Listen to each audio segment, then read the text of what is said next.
everybody. This is Jeff Veal, the business guru, in the afternoon. I'm so happy I'm back home in the Philippines after a 2 week stint in Malaysia, 10 kilos heavier. Oh my God, they fed me like you wouldn't believe. But got an awesome guest today, a fellow Aussie. And this man has done what you should be doing. He has escaped. He's escaped the system. He's living the dream. And you can too. Nothing's stopping you, only yourself. Anyway, let's introduce this gentleman. His name, let me have a look here. I've got to find him. His name is very simple name. I like the simple names. His name is Gary Leonard. Um, Now, his wife and I ran our own very successful auto parts business in Australia for 40 years. So he probably knows a little bit about car parts, guys. What is it you need? Ring up Gary. He'll tell you where to get it. Right. During that time, he studied law, banking. Now he starts using these big words on me. Um, looks like it's called. Tell us that word, Gary. Secure what? Securitization. There you go. I can't even get it out. It's that big a word, guys. It's about 42 letters, and applied these to help the wider community to understand it. I was a regular presenter at the Community Law Research Association and became president. Coming up to retirement, we began to have trouble with bank accounts being closed for no reason. On retirement, we woke up. On retirement, we decided to move to Egypt. Again, we had trouble with the banks freezing our accounts. Oh God, amazing. Of recipients in Egypt, wow, and they think you're money laundering. That's the problem. And under this instructions, not being one to put up with all this nonsense, I began a search for a solution. I found a solution. Investigating this, I found the company behind the solution to be a really good investment opportunity for many reasons. I decided to apply my love for sharing helpful information to others in the international community. What's been the most challenging aspect of your work, and how have you overcome it? All right, so you've done it a different way, Gary. So you've answered the questions on here. Okay, I see what you've done. All right, let's get this started. We'll go this way. We've introduced Gary. Gary sits outside the square and he's mucked me up. He's done it completely different from what I normally do, but never mind. On with the show. Gary, tell us a bit about your journey, my friend. What inspired you to pursue your current career path? Tell us where it all began. Well, yes. Well, it was due to this. First off, to escape Australia, it was due to this COVID BS, where we were locked down, weren't allowed. Well, there was only two countries in the world where people weren't allowed out of at the time, and that was North Korea and Australia. It's a free country, Gary. That can't be right. It's a free country. Yeah. Well. We'll soon see how free you are as things progress. But I thought, yes, I'm not going to put up with this shit. I'm getting out of the country. So my wife and I decided. Take us back a bit further. Charles, tell us about that book collection. Take us right back to the early days. What made you do what you did? Oh well, I got into the auto parts industry. Why? Well, I first off I became an apprentice motor mechanic. And why did I do that? Well, that's because I just didn't know anything about cars. So if you want to know something about cars, get in it and learn it. Yeah. So I got in and I learned it first as a kid working in a wrecking yard. Nice. Then I thought I'd try something different. I did try tool making. I was an apprentice tool maker, but the place went broke and closed down. I thought, oh, well, I've learned a bit about that. I'll try something else. So I worked for a panel beater for a while on the basis that he was going to open a workshop section and I could learn about cars. But that clearly wasn't going to happen. So I thought I'd apply for a job as an apprentice. So I thought, well, where's a good place to work? So I thought, I like the idea of working on VWs because that's what we were doing in the wrecking yard. So I went to the most prestigious VW dealer, which was in Toorak, and I must have wowed him. They just gave me a job straight away, and so I worked there for some time, and then they decided they had too many employees, and they had to put a few off. They were doing tough times. And so Back on the streets I again. found myself out of work in the middle of a recession, and I get a job here, clean up, do a few cars, and they run out of work. And then another place, do a few cars, and they ran out of work because nobody had any work at that time. Yeah, never-ending story. I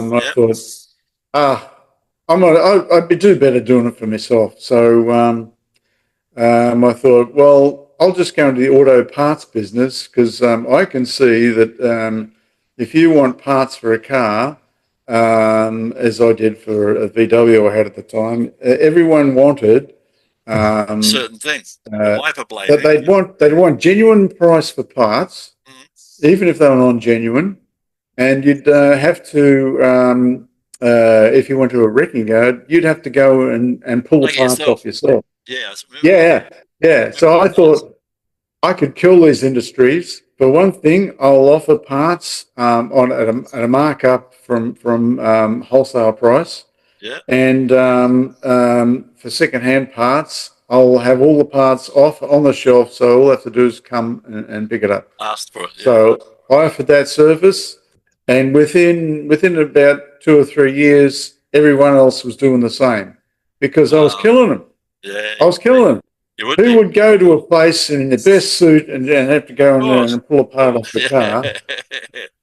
No, I saw people doing that when I was working this wrecking yard. Absolutely. I can tell you. That was the way, guys. Back in the day, there was no choice. That was the way. The only way. And shit conditions that they were working, climbing under cars, sitting on tyres, surrounded by water, stagnant water. Oh, it was unbelievable. Yeah. So I did it all completely different. Everything was on the shelf, marked, clean, ready to go. And all parts new at special markup, just a markup price on my cost price, which we always maintained. And within 5 years, we had the largest workshop and spare parts business in Volkswagens. You must have been swimming in cash. I'm jealous. You must have been swimming in cash, my friend. Swimming. Well, we had a workshop with 7 hoists that were going flat out. We had 23 staff. Wow. And things were going swimmingly well. That was back in the day, mate, when money was money too, right? Money was money. Yeah. But things are, well, yeah, you'd think that things are going to keep going along like that because we just bought we bought a timber yard because, we were growing so big, we needed all that space. Yeah. So we bought this timber yard, and the timber yard was going to keep going as a tenant using half of it. Yeah. But what happens when the recession comes? Well, the timber yard all of a sudden he hasn't got any money, so they closed down. And we were doing okay, but we'd borrowed from the wrong people. We'd borrowed from the Pyramid Building Society. Well, we all know what happened to them. Yeah, they screwed you over. They went belly up. Yeah. They were telling us that we were $100,000 behind on payments. Well, that's bullshit. We've got plenty. Yeah. So the arguments went on that over 6 months. We tried to prove that we were well ahead, and we were making double payments. Yeah. And but they would never provide any paperwork, any proof of where we were. Yeah. This went on for a couple of years, and then they said, "No, you're now 200,000 behind." God. Well, how can that be? We've been making double payments for the last 2 years. Yeah, to catch up, what you reckon? How does that work out? Yeah, wow. Yeah. Well, anyway, trying to prove it. We had a lot of evidence of payments, but the way they ran their system, it was like we need some money this week. And we're not going to show you how we run it either. Oh, that's it. Anyway. Yeah, anyway, I went to court, and I've got no evidence. And somebody in that organisation, which was Ferrier and Hodgson, were the liquidators of the Pyramid Building Society. They sent me a statement that showed that I was $200,000 ahead on payment. So I rang up my solicitor and said, "Great, we're in court tomorrow. Bring it." I said, "Well, I haven't got a copy of it. I haven't got a photocopy." He said, just bring it. We'll sort it out. Yeah. So I sent him that and everything. And a couple of weeks later, how did we go? Oh no, we didn't do any good. How can we not do any good? I've just given you all the evidence, so we're way ahead on payments. Yeah, that's why I hate the system, my friend, because you can be right. You can watch the murder, and you end up being charged with murder. Yeah. So just give us everything back. I'll handle it myself. So I got everything back, and I'm going through everything. Where's all the evidence? It's not there. Yeah. It's not there. I tried to ring up my solicitor. I couldn't get onto him. What had happened? He'd been rifling his trust account. He was in deep shit. He got delicensed and thrown out. He thought you were a scapegoat for him. He sold my evidence. You're fucking He sold it the other side. Clearly done that. So I was end up in deep shit. And I didn't know anything about the law in those days, and I could see that the way I always run my business is you can only go forward from where you are. So, all right, okay, absolutely. We're just going to have to get out of this and walk out of this property because this Ferry Hodgson wants it. I'd already put an ad in the newspapers saying asking for people who had any experiences over this liquidation, and people had come to me and they'd give me incredible stories of what they'd done to them. Yes. And these people were absolutely broken. I thought, shit, I'm not going to go through that. No. I'm just going to turn the corner. I'm going to be wise, walk away, and start again. Yeah. But these people wanted to go for my business as well because I was good money making business. Oh yeah, you're a cash cow, my friend. Absolutely. So right, I'm going to fix these lots. So I thought, how can I fix this? So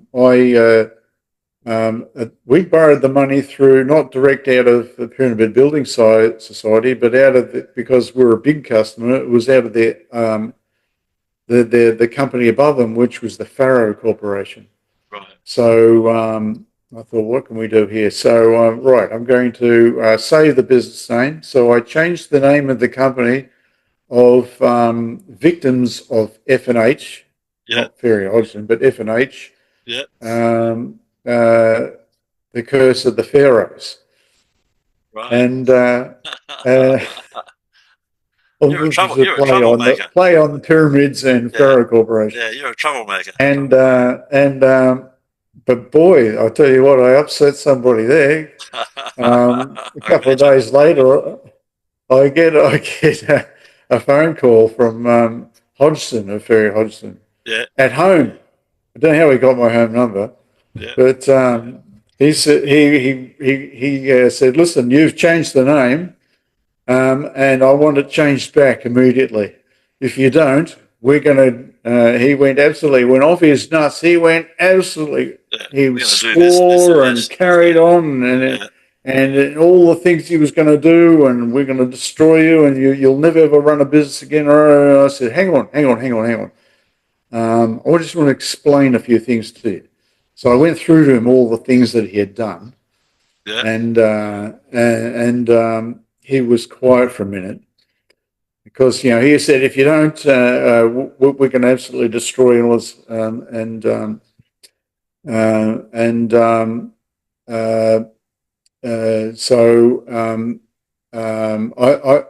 I said. I showed him all these things that we'd done, and he said, "We'll put it in writing, yes, and we'll have a look at it, and then, but if you don't change your name," and he went off in a complete tirade again. Absolute tirade, and I said, "Okay, you put that in writing, and I'll have a look at it," and I hung up.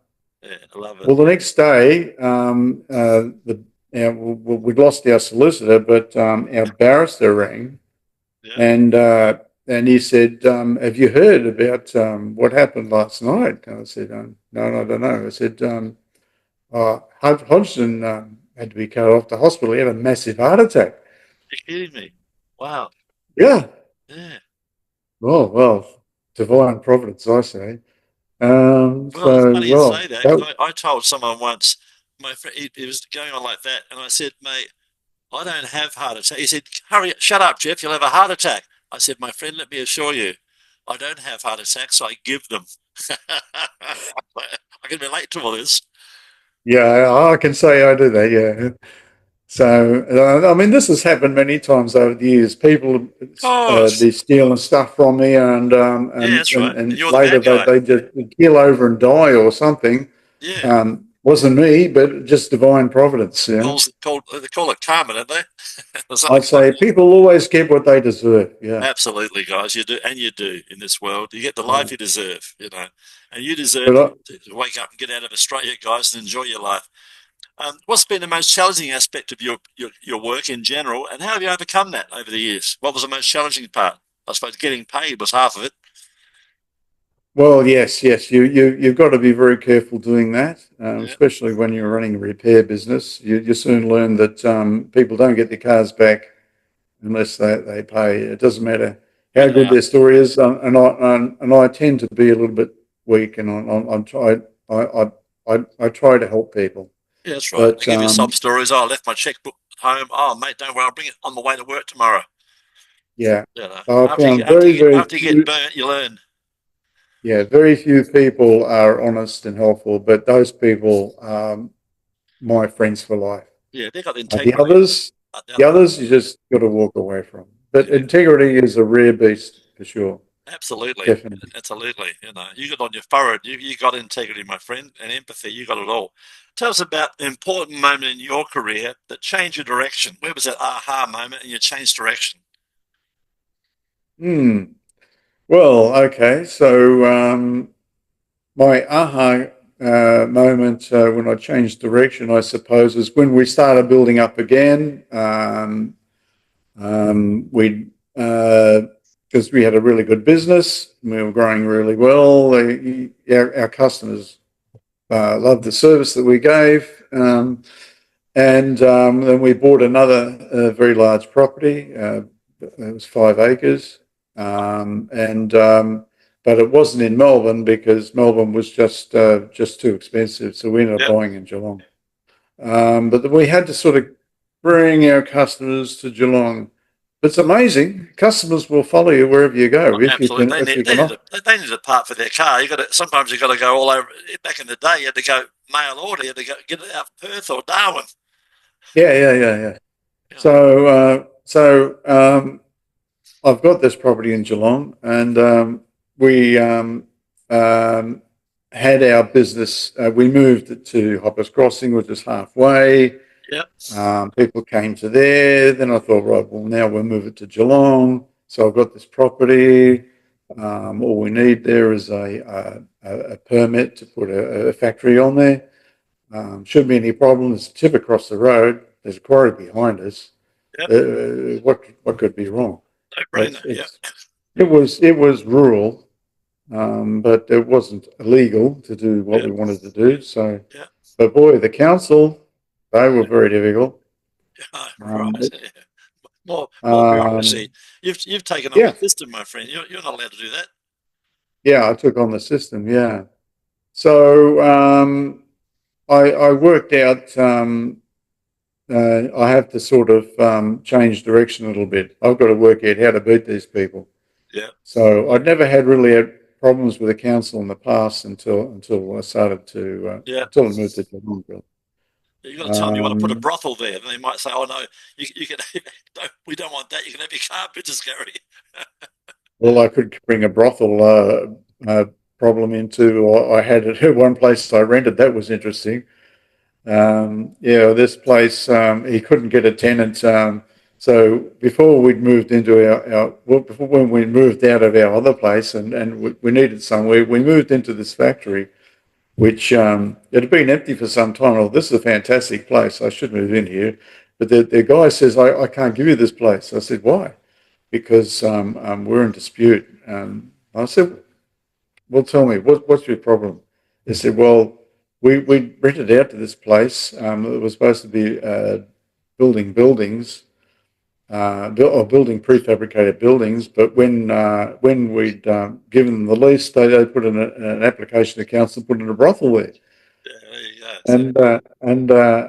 Oh yeah, and he was a man of principle too. And he said, no, "There's no way I'm doing this." Yeah. He said they came to me and they said, "We're going to build directions here," and he didn't twig until later what he was saying. Okay, that's very funny. so I'll tell you what, I'll help you out. Yeah. I'll move in there, and if they want to throw me out, they're going to have to deal with me. Yeah. So I moved in, and this guy rang me up and said, "You're in our building." I said, "Well, as far as I know, it's not your building. I've got leases with somebody else." Got to pay the rent. So I said, "We're going to get you out of there." I said, "Well, you can take it up with the owner, but I've got a lease, and leave me bad out. luck to you."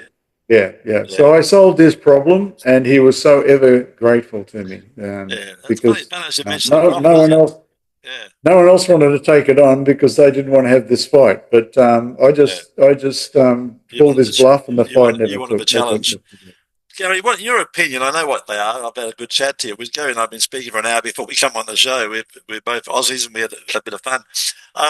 What are the key qualities or skills that have contributed to your amazing success over the years? What do you believe they are? Think outside of the square. Yeah. And you got to try something different and something new, and always give customers what they want. Absolutely, give service. So right from the start, I gave customers what they want, and that's how we took off. I'm going to tell you my Starbucks story. There's a new shopping centre at the end of my street. I'm a businessman. I'm in my 40s. I wear a suit to work every day, which used to be the thing in the day. Not anymore, but used to be the thing in the day. The three-piece sometimes are the best. Anyway, I go my three-piece suit. I go to the newsagent. I buy the Entrepreneur magazine. I buy Financial Review. I want to know what's going on in the world with money. I buy the newspaper, and I go to this coffee shop. I'm the only customer. I go to the counter. I'll have a coffee and a muffin. I go and sit down. I start reading my Entrepreneur magazine. This voice shouts out to me, "Your coffee's ready." I look across, and I said to the guy, "Well, fucking bring it over." And he says, "Oh, we don't do that. You've got to come up here and collect it." I didn't know this. I thought you go to a coffee shop to relax. It was Starbucks. You pay at one end, you pay double what you pay for a normal coffee, and you're stupid. You go up the other end and you line up for your coffee. I said to the guy, "Listen, my friend, see this face?" He said, "Yeah." I said, "I've got 50 staff. I'm only down the road." I said, "You're a new coffee shop. This place, I'll never be back here. And if any of my 50 staff step foot in here, they won't have a job. So you just lost 51 customers today, right? Let that be a lesson to you." Poor guy, it's only a franchise. I didn't know about Starbucks. I honestly did not know how it worked. I thought you go to a coffee shop to enjoy yourself and relax. Bit of music, nice chair, nice coffee. I could have a coffee at home for $1. Why would I want to go and pay $6? So there's my coffee story. So you get the system, Gary. You know what I'm talking about. And they pretty much failed most of Australia, but Australians won't cop it, Whereas over in Asia, people love Starbucks. So they line up for it. Tell me, how do you stay motivated as you do and continue to innovate in your field? You're a very learned man, obviously, but what do you do? How do you keep ahead of the pack? Well, yes, like I say, you think outside of the square. So I moved to Egypt because I could see what plans are for Australia, and get out of there. Get out while you can. Yep. Get out while you can, guys. Remember that. Absolutely. Well, I always stick to my guns on things where I need to, on principle, and I won't be moved. And I had trouble with that council in Geelong, I can tell you. They caused so much trouble. I got as far as building our warehouse, which was a very large building. I got it half built, and they changed the zoning and made life so difficult. Yeah. Oh yes, the banks would never give money to it because they said you can use it, because I took them to VCAT. I got permission to use it because that they'd stuffed up the process. And but the bank said, well, you can use it, but nobody else can. So therefore, your property is worth $200,000 less than with a building there than if it's not, because that's the cost of demolishing it. Yeah. And I ended up having to go and buy another place. to move into, and that was on industrial land. So Yeah. not even, I don't have to go through this issue of farmland. It's industrial land. So what could go wrong? But the council come around after I'd been there for about 6 months and said, "You need a permit." And I said, God. "Bullshit! I don't need a permit. This is an industrial land, and it's been industrial since 1957. Thank you very much. Yeah. The last place that was in this factory had been here since 1957." And anyway, they argued the point, and they said, this guy, he says, "I'm enforcement and I represent the council." And I said, "Well, I've got news for you. The council represents me." And he put all these forceful letters, and I'd give forceful letters just as back again. You know, I'll give you 30 days to show that you've got authority to throw me out, and all this sort of business. Yeah. Absolutely, absolutely. So they took me to VCAT, and the member says, "Well, look, we don't know anything about you. You're not on Facebook." I said, "No. You're not. We can't find any adverts for you." I said, "No. All my business is from word of mouth and recommendation." Yeah, that's right. They couldn't believe that a business runs that way. Yes. And they said, "Well, what's your argument?" That's right. "Well, what's your argument?" I said, I'm a workshop. If you have a look in the ordinances, a service station can run a business here, and it doesn't need a permit. And a service station, I looked it up. It sells fuel and lubricants, and it can have it can even sell food there. They can have a workshop. Yeah. They can lease out trailers. It can do all sorts of things. Yeah. And it says, "Yeah, but you're not selling fuel." I said, "Okay." You want me So to? if a fuel station is not selling lubricants, does that mean it's not legal? And all of a sudden, that topic changed, because a lot of service stations don't sell lubricants. Yeah. But they'll sell hot dogs and fuel, but they don't sell lubricants. Yeah. So they didn't want to go down that path. That guy needs a lubricant by the sound of it. Yeah. Anyway, so I put all sorts of interesting stuff in my paperwork, because I did my own research, studied law, thinking outside the square, and all sorts of things. Yeah. One of the things I put in the paperwork is that because I was reading through and I thought, I'm reading something here that obviously someone else is missing. Because in the Victorian Constitution, it says local government shall consist of democratically elected councils. Okay. In the Local Government Act, it says exactly the same thing. Yes. So you think about that wording. It doesn't say democratically elected councillors. It said democratically elected councils. Yes. So I said, this council is taking me to court. It's got no standing. It was never democratically elected. And the member said, "Well, look, if you lose here, your only recourse is in the Supreme Court." Yeah. So I said, "Well, if that's what I've got to do, then that's what I'm going to do." Let's go. Let's see you there.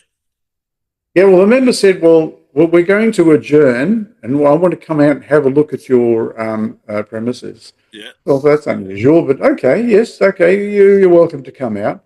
Yeah. So the VCAT member came out, and she said, "I brought someone with me as the senior member of VCAT. And this is the senior member, Gregory Garb."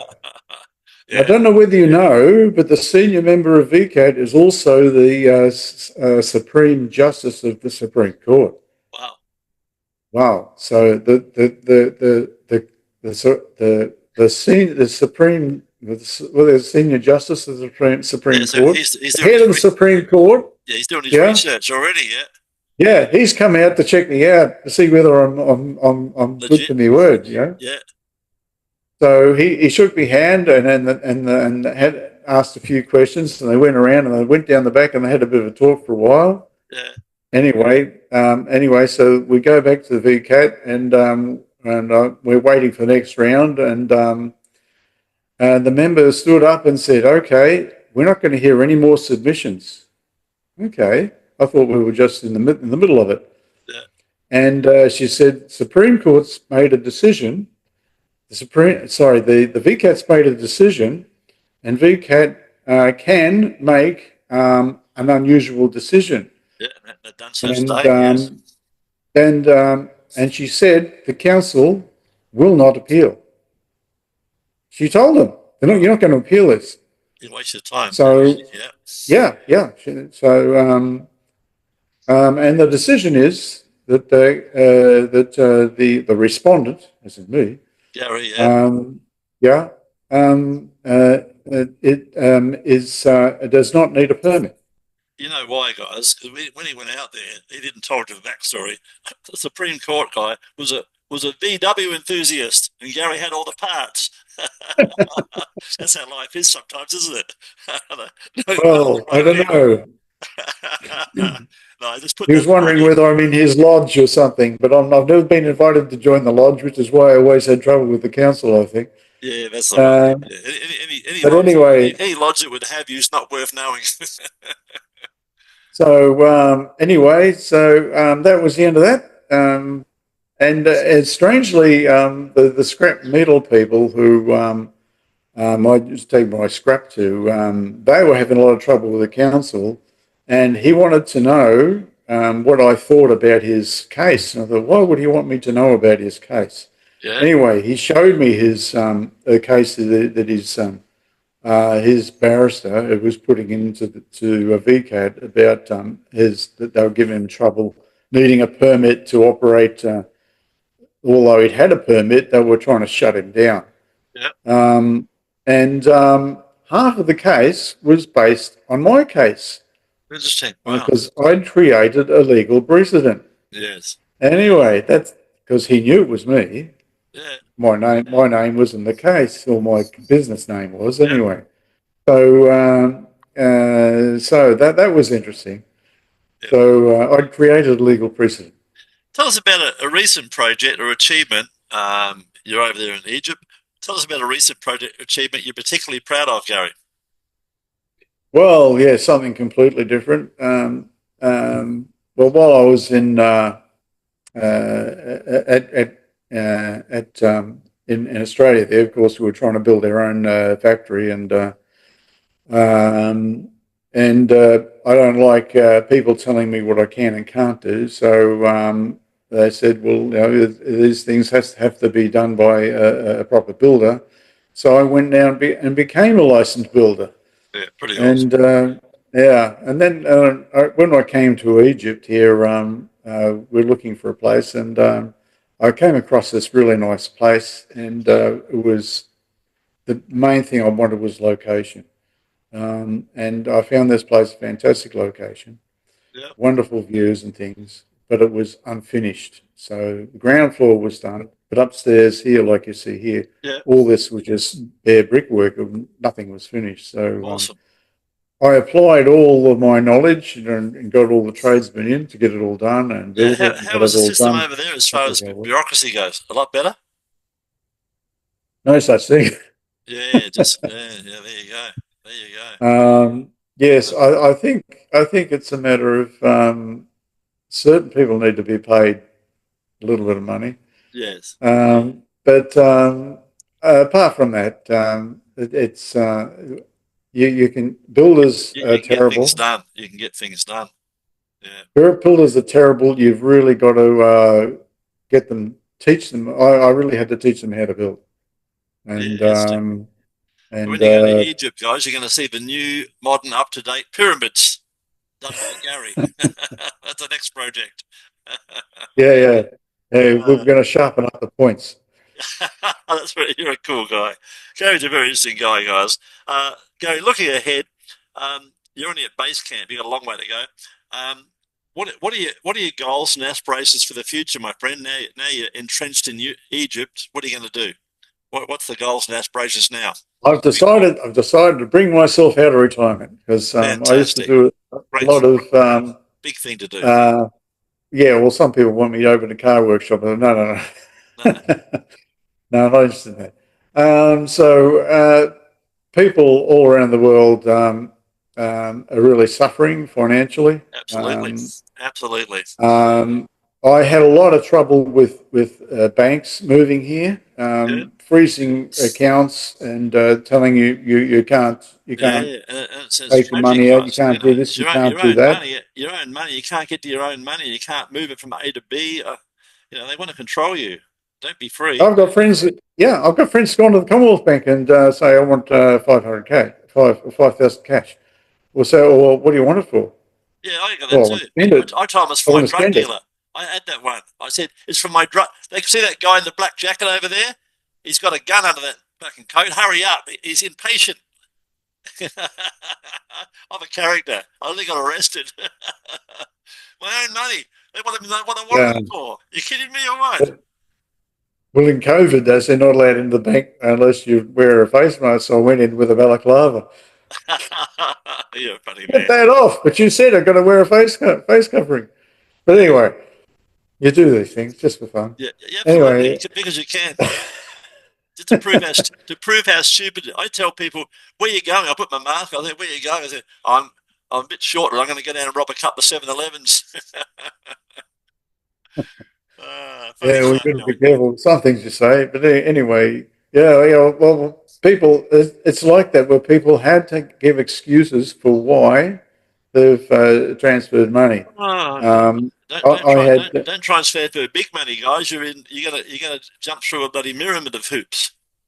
yeah, yeah. I wanted to move some money over here because the was the Westpac Bank shut down our account. Wouldn't say why. We had plenty of money in there. Always done the right thing.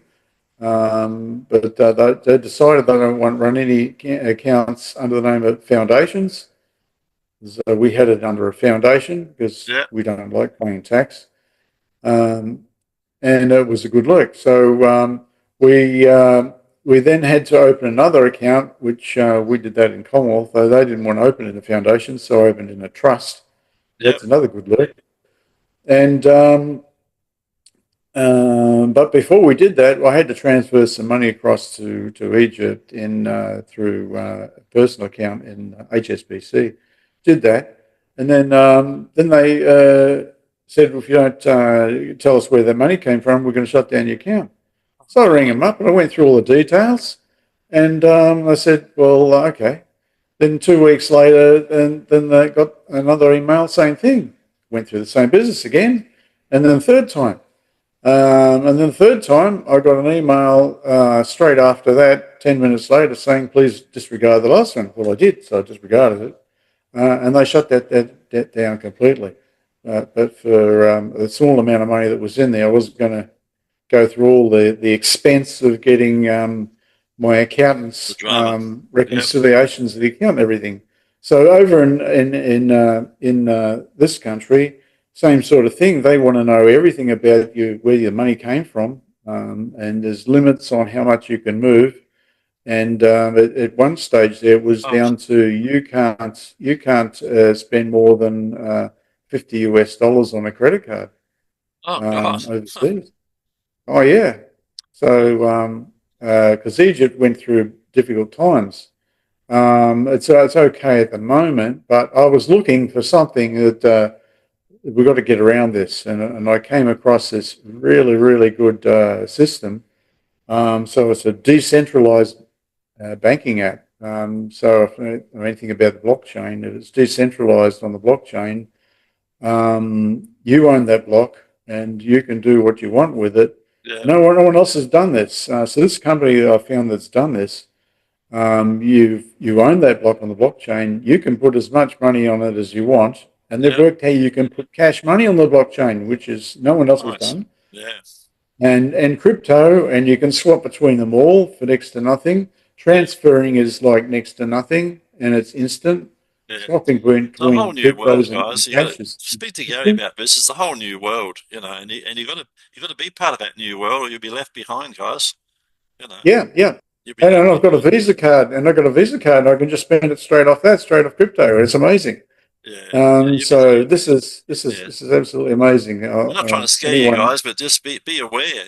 So many people are not aware. So have a yeah, yarn to you. It'll enlighten you on what is happening. I mean, remember before ChatGPT came along, Cameron, the movie star, was making movies like The Terminator with robots and things, and people laughed at him.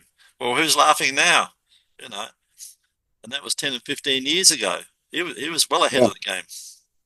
Yeah. Yeah. Well, I was always told that if you want to make money, you don't put it in the bank and get the interest. You invest in the bank. You buy shares in the bank. Yeah, that's right. And so, taking that advice, I wanted to know that this company that developed this is all safe and secure. So I checked it really thoroughly, Yep. and I found out the company behind it.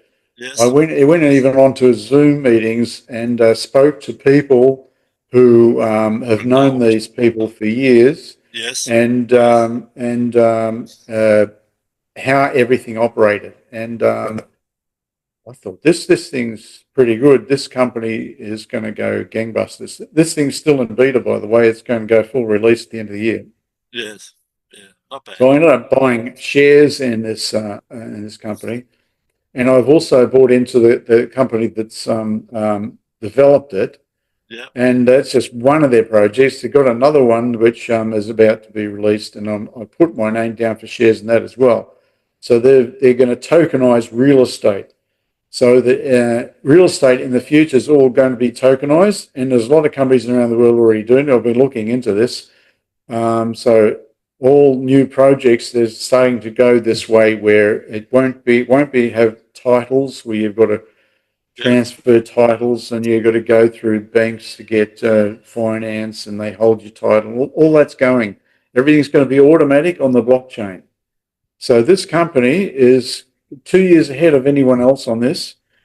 And they've got their first project on the go. The first project that they're tokenizing, because they're not doing anything by halves, this company, they've picked the tallest building in the world, which is the Burj Khalifa in Dubai. Yeah. Like this is this multi-story. I think it's 150 stories tall or more. Yeah. Huge building, because when it's not only tall, it's really, really wide at the base. It's huge, huge, and the number of apartments and units in there. It's already sold half of it, and they've got half to go. Now they're tokenizing the rest of it, Well, and this is all going up. It's going to go full release in about 2 weeks. yeah. And this company is going to be the software between this tokenization for real estate companies around the world. And it's going to get Just like you're having fun, Gary. You come out a of retirement. Yeah. percentage of every real estate deal. Can you imagine that? Yeah. Not So bad. I'm getting into that, and I think this is such a good deal. I've got to tell everybody, because I can invite other people into it, and I get a small percentage of people I invite into it. Because these people aren't chasing multi-billionaire No. investors. That's everyday They people. started small, Yeah. and they want small people like us in on it. That's right. So We this all is a grow together. chance for All small grow investors. together, guys. All right. Yeah. Tell it. What's the best way? You're a very interesting man, Gary. We spent more time with you than any other guest out of 300, which is awesome. You're a nice guy. Tell me, what's the best way for people to reach out and find out more about you, your background, and your wonderful services that you're going to be offering? What's the best way for people to reach you?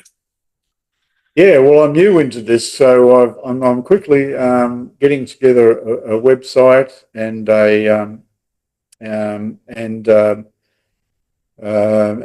also I'm on LinkedIn.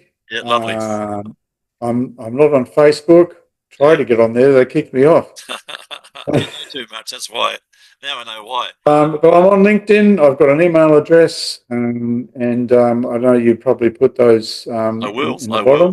Yeah. I've got a YouTube channel which I'm going to start putting things on, Content every and couple of days. Good. Yep. I love that. yeah. Yeah. And I'm sure there'll be some other ways that we No, will. I've reach got a out to go. He's a website. very I'm starting a interesting guy, website. and he'll teach you a bit about life, guys. Alternate views that some of you are just some of you guys. Honest to God, this gets up me. Some of you guys have never left your suburb, let alone your state. Right? Get a effing passport, guys. Travel, see the world, have some fun. Right? And open up your eyes, as Gary will help you to do. You know, you know. Turn the I've TV just off. zoomed in for you. There Yeah, you go. turn the TV off. Stop watching Netflix. Stop reading the newspapers, and find out what the real world's doing, guys. You'll be amazed. Um, Before we wrap it up, tell us a fun fact about yourself that most people do not know. Ah, yeah. Well, actually, I was telling you about this Ferry Hodgson and their attack on me, Yep. and how what I decided to do, thinking outside the square. Yep. I registered my business in Vanuatu because nobody can know who the director of the company is. Wow. Pretty They smart. they wanted to get my company, but okay, well, who owns it? Good luck. So I registered in Vanuatu, and that gave my company a bit of anonymity. Yep. And I registered in Australia as a foreign registered body, which you Mm, can do. You end up with not an ABN, but an RN, was a foreign registered, yeah, whatever the thing is. yep. And I and you soon find out there's a lot of other companies that are foreign registered bodies. I found the Westpac Bank was one, There you go. interestingly. Yeah, that's right. Yeah, yeah. Anyway, They're all so everywhere now. It used to be Switzerland, but now it's all different parts of the world, guys. Open up, find out. yeah, yeah. But anyway, everything's going along swimmingly. And 6 months later, Ferry Hodgson, they're determined to get me. This guy Hodgson. Yeah. So I think he got himself out of hospital and decided he was going Do to his mission. come after me. But he's on a mission, absolutely. And then all of a sudden, Vanuatu decides to throw out the Australian ambassador. Why? Because the Australian ambassador was putting pressure on Vanuatu to release the name of the owner of a company Wow. registered in Vanuatu. Uh-huh. And he stuck to his guns. I thank him for that. He stuck to his guns. I can't say for sure that it was me, but I think the timing and everything would have been all too coincidental. Yeah. Pretty So cool. I started a diplomatic spat between Vanuatu and Australia, Yeah. and that went on for a year before it got smoothed over and they allowed an ambassador back in. Yeah. You and I, we So, were in so there China, you Gary. go. We'd be locked up, you and I. I started an international incident Yeah. Pretty cool. quite by accident. All right. Thanks for being on the show, Gary. And guys, if you want your 15 minutes of fame, it's just like talking to a friend. Gary and I have been chatting for over an hour, we've been reminiscing and telling a few tales. We had no beer, unfortunately, but never mind. Next time when we catch up in person. But guys, 15 minutes of fame's all about you. Look, a TV commercial set you back about 20 grand wherever you are, maybe more. And when it comes on, people jump up, they grab a hot dog, grab a beer, go to the toilet, and miss the whole damn thing. 10 radio spots, let me assure you, they set you back between 3 and 5 grand. And what happens, they play them at 1 or 2 o'clock in the morning for their obligation, and no one ever hears them. Come on, 15 minutes of fame, and we'll put you across Reddit, Quora, LinkedIn, something Gary's not into. We'll put you on Facebook. We'll put you in our Facebook group of 6,500 business people. Plus, we'll put you all over YouTube with all your links and potentially put you in front of hundreds of interested prospects. But it's up to you. We make it into an evergreen movie, then you promote it and we promote it for you as well. So there's the invitation, guys. If you want to get yourself out there, come on, 15 minutes of fame. Any last words for us, Gary, before we wrap it up, my friends? Oh, well, yeah. Well, just remember, you can only go forward from where you are. And when we actually had I didn't go through that one, but we had a disastrous fire in the building, and we had to start again. Yeah. Yeah. But that was always that's always my thing is, you can only move forward from where you are. Yeah, I'll advise people. And I realised after that fire that what I thought was rubbish, they're all totally destroyed. Well, there was a fortune in scrap metal. There you go. And I was about to say, when you think you've got nothing there that you can sell and turn into cash, you'd be surprised what you've got when you want to make money. Well, you need to. And I turned when I left Egypt. I sold very collectible cars I had, all sorts of Wow, things. I pretty turned it all cool. into cash, and I've got all that to invest. Well, I worked so hard through my life when investing is so easy. I should have done that this way right from the start. But anyway, I can now See, go forward from where you are. that's where you That's learn. it. And I add to that, guys, and say, guys, where I've made all my money, where there's muck, there's luck, right? So, like Gary took broken down old cars, turned them into cash. The scrap metal business. They're not they're not crazy. Over here in Asia, they've got machines, guys, where you take your scrap metal in a big bag, like cans and things, put them into the machine, and it takes them and it gives you a credit of a coupon that you can spend in about 100 different places, including Starbucks. So you get these coupons just by collecting scrap metal. So they're clever. They're clever what they're doing. Right. Thanks, Gary. You've been an awesome guest, my friend. Thanks, Jeff. Absolutely loved it, and hope you do well with this podcast you're doing in the future. Yeah, we're loving it ourselves.